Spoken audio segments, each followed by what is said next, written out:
আসসালামু আলাইকুম। তোমরা সবাই ভালো আছো? আল্লাহর অশেষ রহমতে আমি ভালো আছি। আবার চলে আসলাম ব্রহ্মপুত্র নদীর তীরে নিজের মনটা ভালো করার জন্য। দেখো, যখন মন খারাপ হয় তখন নিরিবিলি কোথাও প্রাকৃতিক সৌন্দর্য, আল্লাহ তাআলার সৃষ্টি, নদী, আকাশ, গাছপালা, এগুলো দেখলে এমনিতেই মন ভালো হয়ে যায়।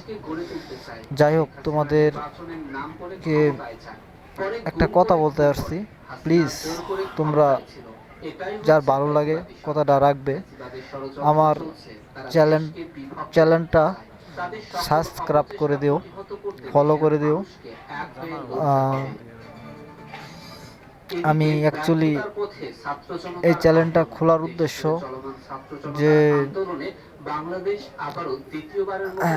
কোনো গরিব বা এতিমদের আমি এই চ্যানেলের উপার্জন দিয়ে তাদেরকে সাহায্য সহযোগিতা করতে পারি, তাদের পাশে দাঁড়াতে পারি। আমার এইটুকু ইচ্ছা, অনেক ছোট থেকে ইচ্ছাগুলো আমার।